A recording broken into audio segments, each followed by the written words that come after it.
just tell us about yourself. Thank you. So I was, can you hear me okay, firstly? Thank you so much for coming. It's really lovely to have so many familiar faces as well. I did talk at the last year's research festival as well, where I talked about the development plan with a much more broad idea of diversity, equity, inclusion, and how economically that can help the Isle of Man, especially with the development plan from the Chief Minister, and the idea of having 100,000 population.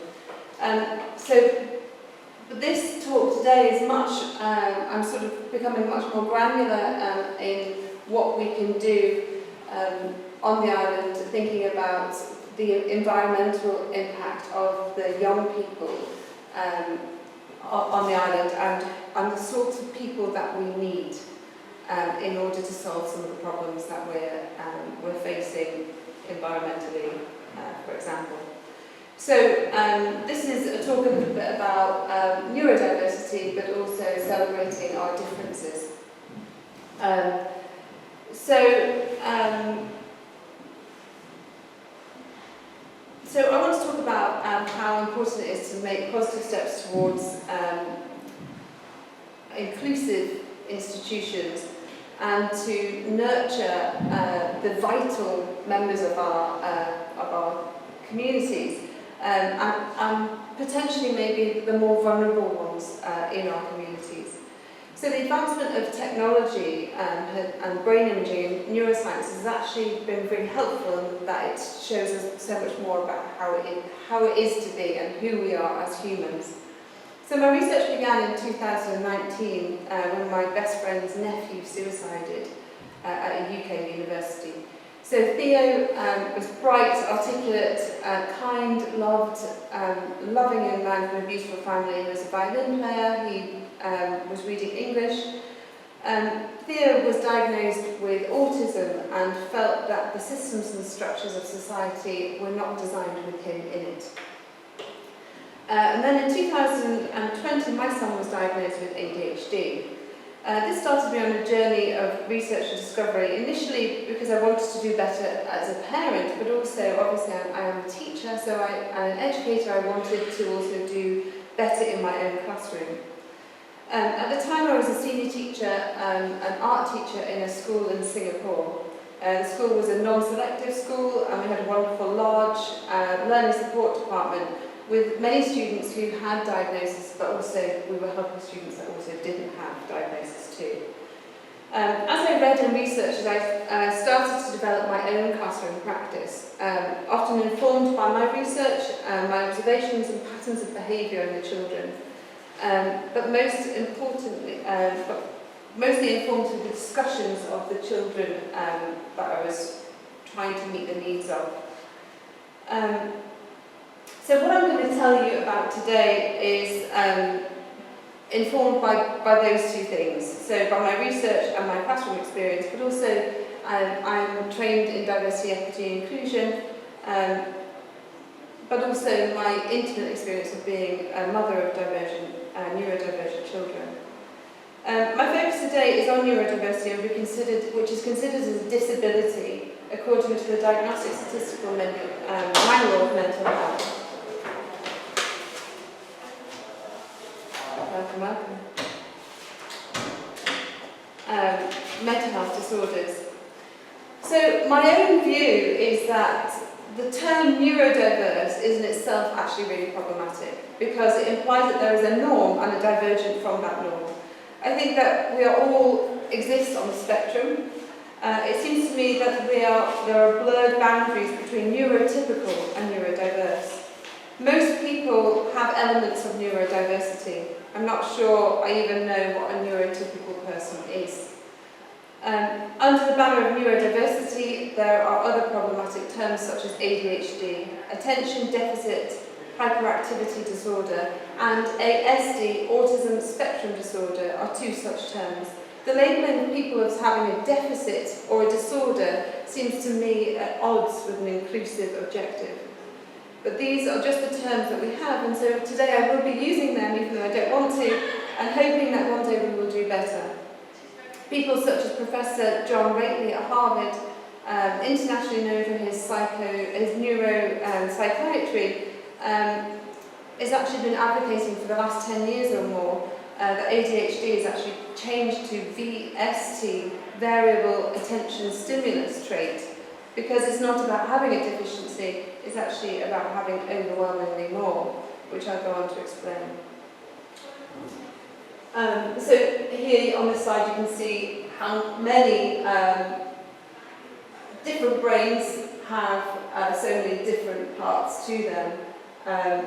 And this is why I find this really difficult to understand, because neurodivergent anxiety, I mean that's something that any one of us could have at any time, which again, it means that labelling someone, putting someone in a box is, I find, problematic. Okay, so, but many of these differences are co-occurring.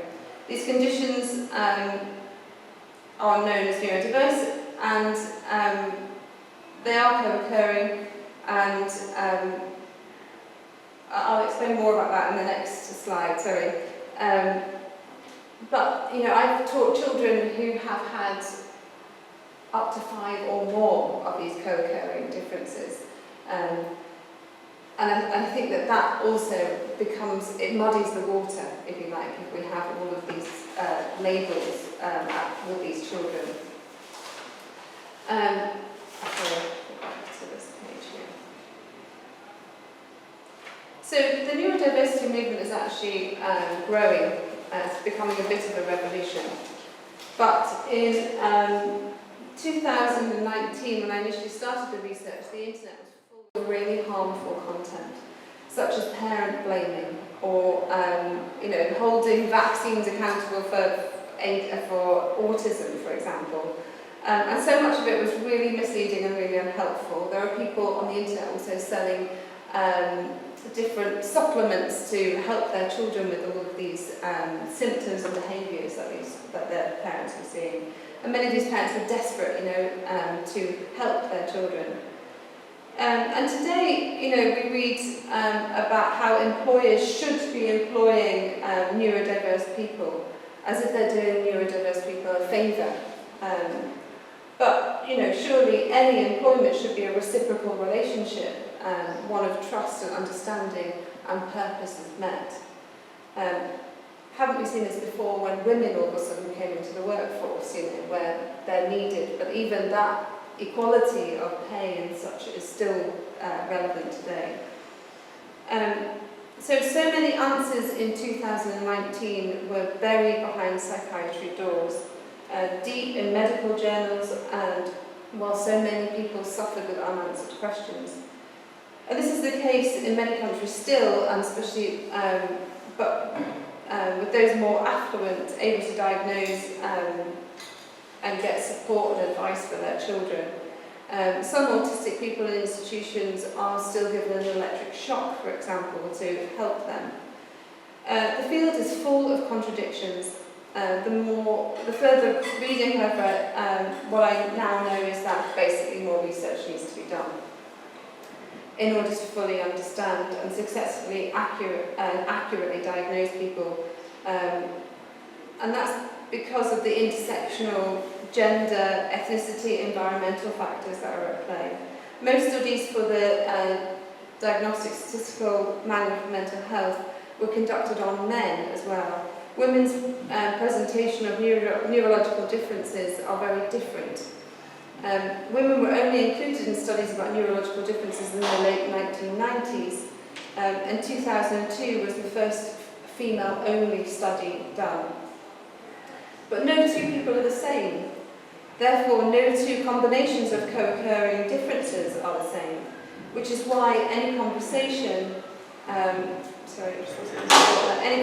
around difference needs to be with the people that are being discussed. But more importantly, the awareness and language needs to be much more readily available, especially for lower income families, for example, and those that are marginalised in society. The saying, "nothing about us without us," relies on the principle participation, and it has been used by the disabled pupils organisations throughout the years as part of a global movement to achieve full participation and equalisation of the opportunities by and with persons with disability.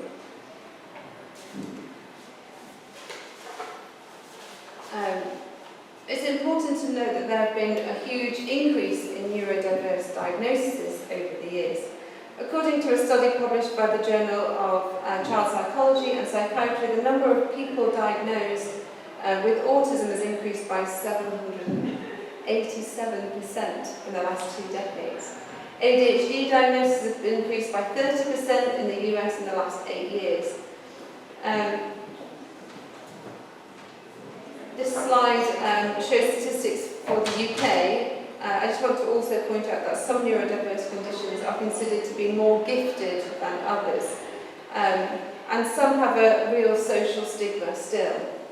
I'd like to point out that when you have a diagnosis, under the CAMS situation that it is at the moment, I think there's 1,473 children currently on the waiting list, which may take up to 2 or 3 years, and if they're a teenager, then they'll be out of the system before they get seen. You know, when you go to have a diagnosis, and often you have to go private in order to help your children to go through the exam system. To go private, you would pay for one diagnosis. But you've seen the rate of co-occurring neurodiversity, so actually you should have multiple diagnoses, but you don't end up doing that. You don't end up having those multiple diagnoses. And often, you know, if a parent sees a child has problems with reading, then they go and ask for a dyslexia diagnosis. But in the classroom, maybe we see a whole different presentation of something completely different, perhaps ADHD, perhaps OCD, whatever it is. And then we don't get to treat the child with the diagnosis, if you see. So then there's a whole other psychological problem that then starts to occur.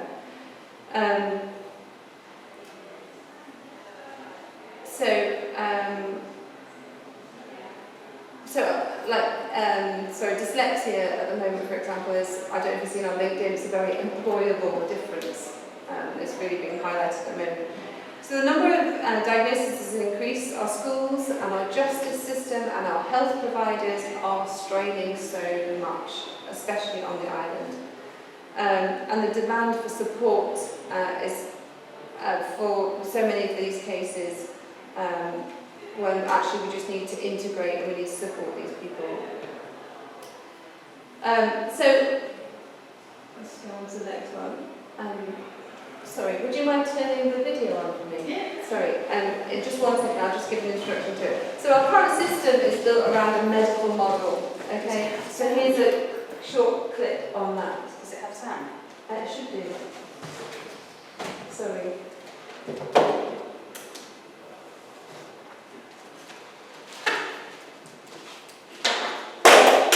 I don't have to watch the video, I can just describe it. If you don't have to.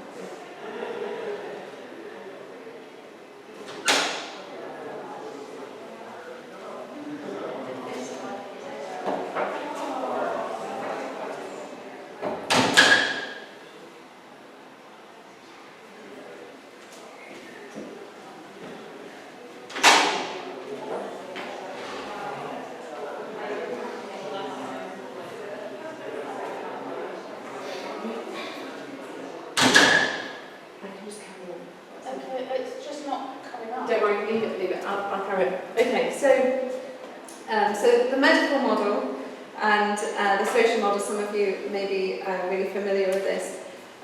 It's a shame so many women struggle to lose weight. And this special coffee loophole helped me drop from 184 to 112. Thank you so much. Thank you.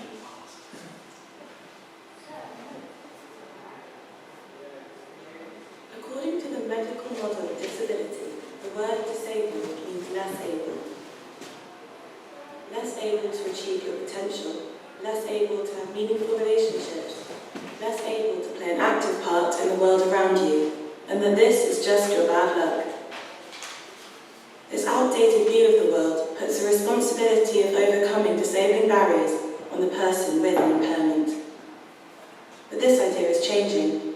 The more modern social model of disability says that a person doesn't have a disability, but that they are disabled. They are disabled by society. It is the attitudes and physical barriers imposed on them by society that prevents them from achieving their potential. The social model was developed by disabled people and their allies to help them take action against discrimination and to empower people to find solutions, remove barriers, and campaign together for equality and human rights. They showed how people with lots of different impairments face many of the same problems. These disabling barriers include prejudiced opinions and attitudes, restricted access, and people being systematically excluded. The social model looks for the ways that society can be planned and organised in order to provide accessibility, independence and opportunity in a way that enables people rather than disables them. What we learn from the social model of disability is that disability is a social construct created by social barriers, barriers which can be eliminated. We learn that it is the responsibility of government, public spaces, businesses and individual people to make the changes, to increase the access and build a more equal society where everyone has the opportunity to reach their full potential. Thank you.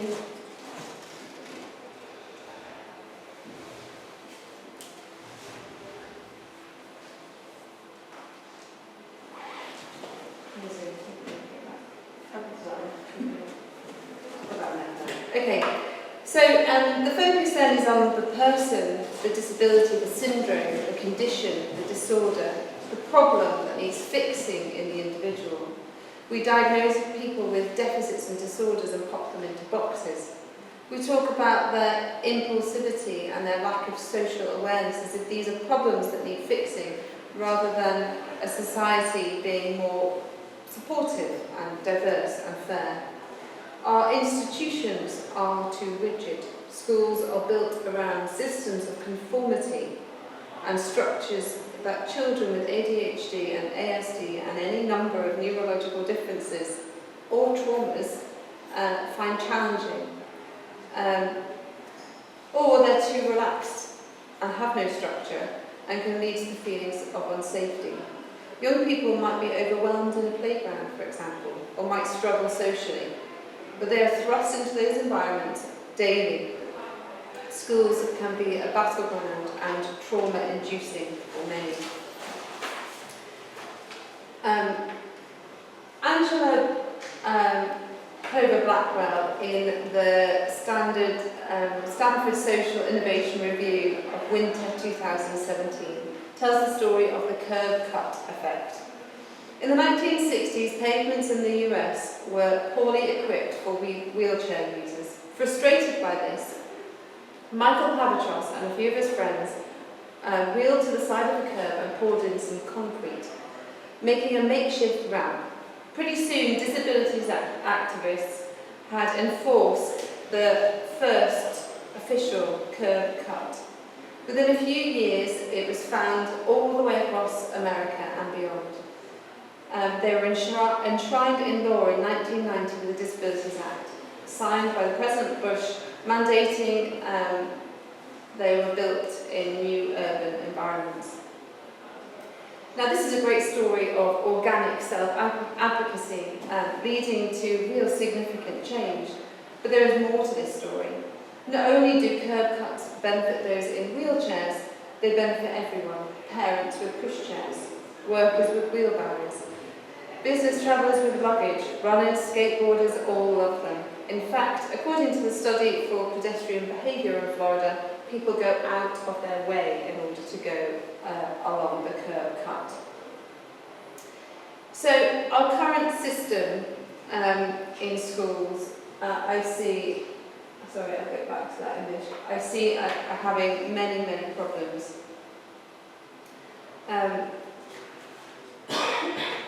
So what I've observed as a teacher in the UK, in the Isle of Man, and also in Singapore, where I taught for 14 years, is this idea of this normative framework around behaviour, which rewards and strengthens one particular set of behaviours.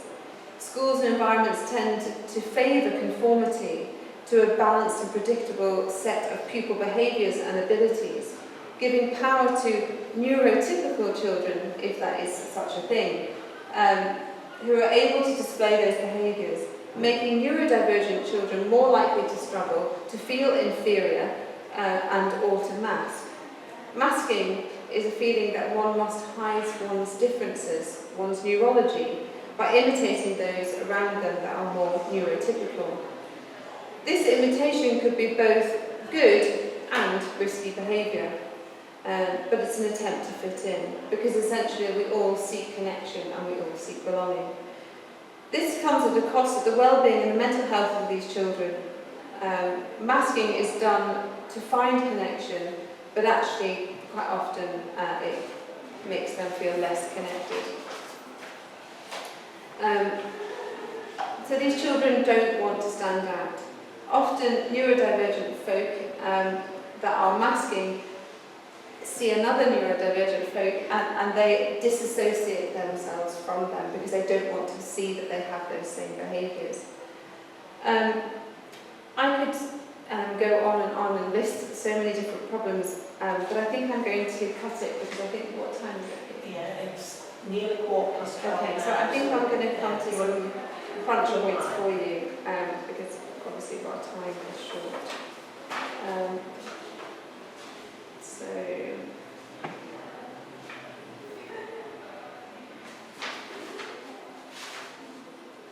okay, let's go to this. Yeah. Okay. So,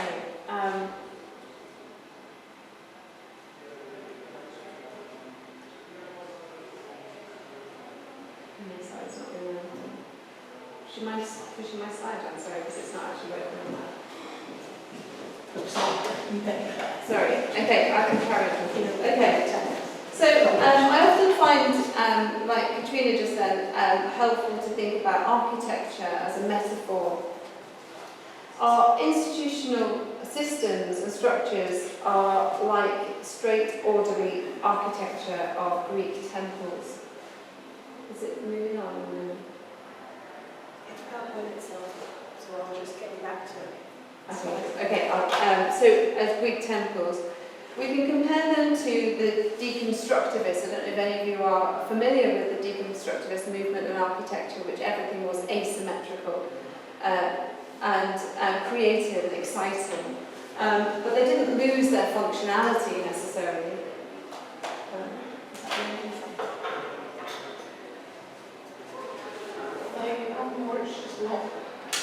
Okay, don't worry. So defensive architecture, I don't know if you're aware of that, but defensive architecture you can see all around the Isle of Man and in many Western countries, which is where they put gaps in handrails in between benches now to stop people from lying down. That's defensive architecture. Spiky points so that people don't park in areas and things like that. So defensive architecture is, or some people call it hostile architecture, is the use of civil engineering to achieve social engineering, to order people and organise people. There are some really awful examples, which I can't show you, but I see schools to be quite similar to that for many children. But there is also, I can't show you because this is very visual, this bit.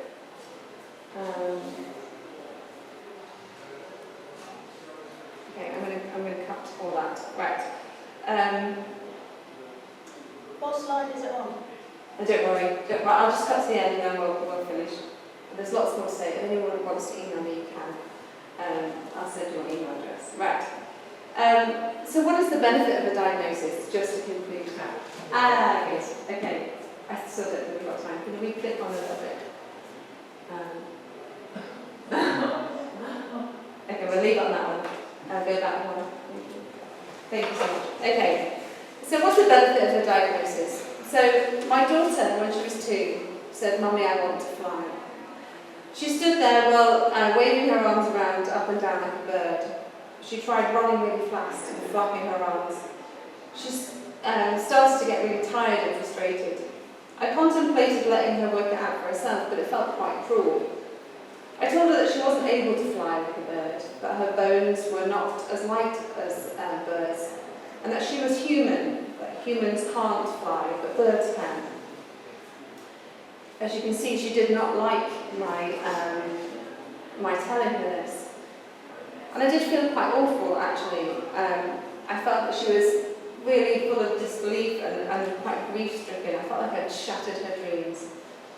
But what did my story tell her, my telling her prevent? Unnecessary flapping of her arms that was never going to get her into the air.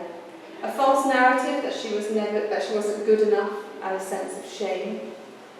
It prevented her from having risky behaviours, maybe going up to a higher level or climbing a tree or going to the next level and trying to fly from there. It allowed her to find alternatives, rather than watching the way that the birds do it as if it's a normative way to fly. It allowed her to find solutions and authenticity in her own process and inner voice. It gave her self-belief and self-awareness and resilience. She absolutely did learn to fly that day. I did believe in failure and failing again and again until you find that solution and rethinking the way that you do things. But this is different. Biologically, my daughter was not able to fly. She was born without those thin bones. She could have that same sensation as flying through the air from a plane or a parachute, but she needed to discover her own limitations without causing any self-harm. According to Brené Brown, a researcher at the University of Houston, shame is an intensely painful feeling of experience of believing that you are flawed in some way and unworthy of love and belonging. It's an emotion that affects all of us profoundly and shapes the way that we interact with the world. Here you can see Brown's theory of shame resilience. So by telling her that she couldn't fly, we stopped there being any element of false narratives and an unnecessary self-doubt. It doesn't limit her drive to pursue a solution, it stops the shame. She can go to her fellow humans and ask, "How do you fly?" She can build on healthy, truthful narratives about her own unique strengths and try to do something but not try to do something that's impossible without the support of structures and ramps. My daughter has no shame that she can't fly, but she maybe would have if I'd left her trying.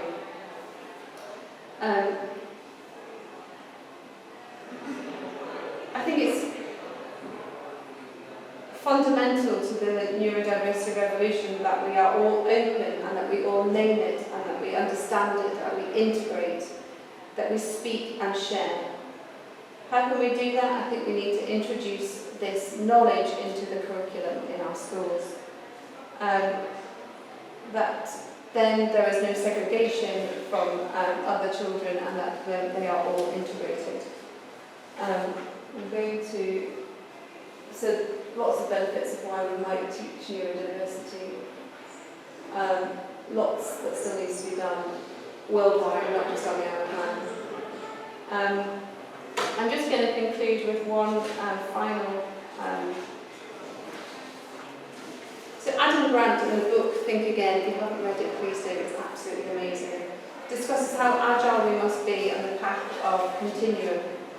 This allows us to reconsider fixed thoughts or our own internal narratives to enable growth and healing along the way. He suggests that people often fall to the trap of a political thinker, a preacher, or a prosecutor. As educators, my hope is that we can always be perpetual scientists, always seeking to evolve and to have humility and skill to rethink what we already know. How do we learn empathy unless we have a deeper understanding of the challenges that other people face in the world? I'd just like to read an extract from a book. The book is called Differently Wired: Raising Exceptional Children in a Conventional World. There was this awesome quote in a book an autistic writer wrote, though, about what if things were totally reversed and we were the normal ones and everybody else was wrong, he said. Oh really? What was the quote? I knew that he likely committed to memory, as he often did with concepts that clicked. It said, neurotypical syndrome, a deficit, is a neurobiological disorder characterized by preoccupation with social concerns, delusions of superiority, obsession with conformity. He paused and chuckled for a while before dramatically delivering the last line, exaggerated as if he was a TV announcer. There was no cure. Thank you.